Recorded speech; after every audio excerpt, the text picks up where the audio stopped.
Hi viewers, welcome to mummy's food Island. அவன் இல்லாமல் marble cake எப்படி செய்கிறதுன்னு பார்க்கலாம் வாங்க. நான் இதை கலர்ஃபுல்லாக செஞ்சுருக்கேன். வாங்க, இதுக்கு தேவையான பொருட்கள் என்னென்னு பார்த்துடலாம். 2 சிட்டிகை உப்பு, அரை teaspoon baking soda, 1.5 teaspoon baking powder, 2 teaspoon vanilla essence, கூடவே 5 முட்டை எடுத்துக்கலாம். இப்போ நான் 8 ounce மெஷரிங் கப்பில் மைதா மாவை போட்டுக்கிறேன். இது போல் கொஞ்சம் கொஞ்சமாக போட்டுக்கோங்க. இது போல் 2 கிளாஸ் போடணும். இந்த 2 கிளாஸு தோராயமாக 450 கிராம் இருக்கும்.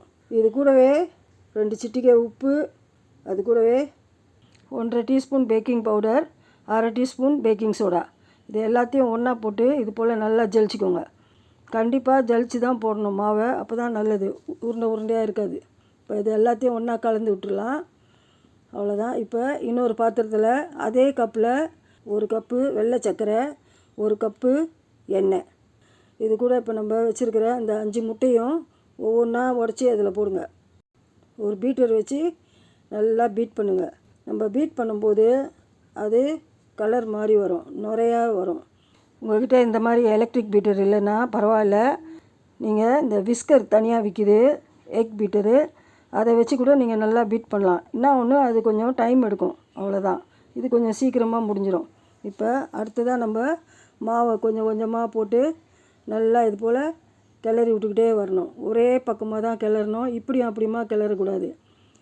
இது போல் நல்லா கிளறி கட் அண்ட் ஃபோல்டு மெத்தடில் இது போல் ஒரு சுற்றி நடுவில் இப்படி இழுத்தோம்னா அது பேர் தான் கட் அண்ட் ஃபோல்டு மெத்தட். இது போல் செஞ்சிங்கன்னா தான் அந்த கேக் நல்லா ஃப்ளஃபியாக வரும்.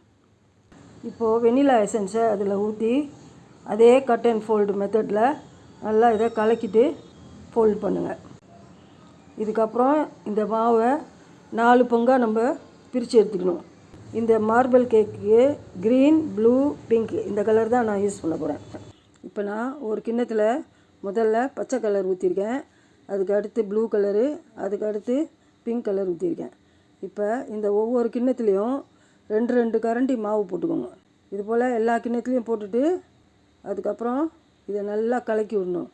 இந்த கலரு கலக்கும்போது நல்லா அழுத்தி கலக்குங்க, இல்லாட்டி போனால் அடியில் கலர் டார்க்காக நிற்கும்.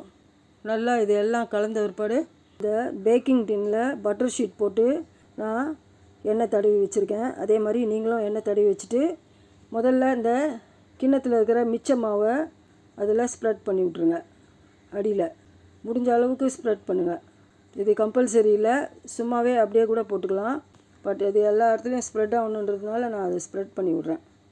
இப்போ நம்ம ஒரு கலராக ஒரு கார்னரில் போட்டுக்கிட்டே வரலாம். இப்போ முதல்ல நான் ப்ளூ கலர் போட்டுட்ருக்கேன். இப்போ இந்த 4 கார்னர்லேயும் போட்டுட்டேன். இப்போ மிச்சம் இருக்கிறத நடுவில் போட்டேன். இதே போல் நீங்கள் எந்த கலர் வேணுனாலும் மிக்ஸ் பண்ணி இதே போல் போடுங்க. இப்போ பிங்க் கலர் போட்டுக்கிட்டுருக்கேன். 4 பக்கமும் பிங்க் கலர் போட்டாச்சு. இப்போ நம்ம க்ரீன் கலர் போடலாம். இதை போடும்போது மட்டும் அந்த முதல்ல போட்ட அந்த கலருக்கு மேலேயே தான் போடணும், அப்போ தான் நம்மளுக்கு அந்த கலர் ஈவனாக கிடைக்கும். இப்போ எல்லாத்தையும் போட்டாச்சு. ஒரு டூத் பிக் எடுத்து இது போல் ட்ராயிங் மாதிரி பண்ணுங்கள். அது பண்ணால் இந்த மாதிரி டிசைன் கிடைக்கும் நம்மளுக்கு. இப்போ கேக் பேட்டர் ரெடி ஆகிடுச்சு. இதுக்கு முன்னாடி நான் ஒரு பாத்திரத்தை 10 நிமிஷமாக ஹீட் பண்ணி வச்சுருக்கேன். இப்போ இந்த பேக்கிங் டின்னை அதில் வச்சிடலாம். இந்த பாத்திரத்தில் நான் உப்போ மண்ணோ எதுவும் வைக்கல, அடியில் ஒரு ஸ்டாண்டு மட்டும்தான் வச்சுருக்கேன். அது மேலே இந்த கேக் பேட்டரும் வச்சுருக்கேன். இப்போ இதை ஒரு தட்டு போட்டு மூடிட்டு அது மேலே ஒரு வெயிட் வச்சுக்கோங்க. இப்போது 45 நிமிஷத்துக்கு அப்புறம் அந்த மூடியை நான் திறந்து காட்டுறேன். பாருங்கள், இப்போ கேக்கு நல்லா வெந்து ரெடியாக இருக்குது. அது வெந்துருச்சா இல்லையான்னுட்டு ஒரு குச்சி போட்டு உள்ளே அதை எடுத்து பார்ப்போம். இப்போ இந்த கேக்கு ரெடி ஆகிடுச்சு. அரை மணி நேரம் நல்லா ஆற வச்சுட்டு அதுக்கப்புறம் இந்த பேக்கிங் ட்ரேயை வெளியில் எடுத்துடலாம். கூடவே இந்த பட்டர் ஷீட் எல்லாத்தையுமே வெளியே எடுத்துடலாம். பாருங்கள், இப்போ அடியில் இருக்கிற அந்த ஷீட்டும் நான் எடுத்துட்டேன் வெளியில். இதுக்கப்புறம் நம்ம இந்த கேக்கை ஒரு தட்டில் வச்சு இப்போ இதை நான் கட் பண்ண போகிறேன். நீங்கள் எந்த டிசைனில் ஆசைப்பட்டாலும் அந்த டிசைனில் கட் பண்ணிக்கோங்க. நான் ஸ்கொயராக தான் கட் பண்ண போகிறேன், அதனால் நான் இப்படி கட் பண்ணியிருக்கேன். நம்ம பீஸ் போடும்போது எப்படி போடுறோமோ அது போல் தான் அந்த கேக் பீசஸும் பார்க்குறதுக்கு அழகாக இருக்கும். கேக் உடையாமல் மெதுவாக பீஸ் போடுங்க. பாருங்கள், இது இப்படி தான் இருக்கும் இந்த கேக்கோட கலர்ஸ். பாருங்கள், எவ்வளோ சாஃப்டாக இருக்குது கேக்கு. ஏற்கனவே கிறிஸ்மஸ் ப்ளம் கேக் போட்டிருக்கேன், அதையும் போய் பாருங்கள். Okay, see you on my next video. Bye.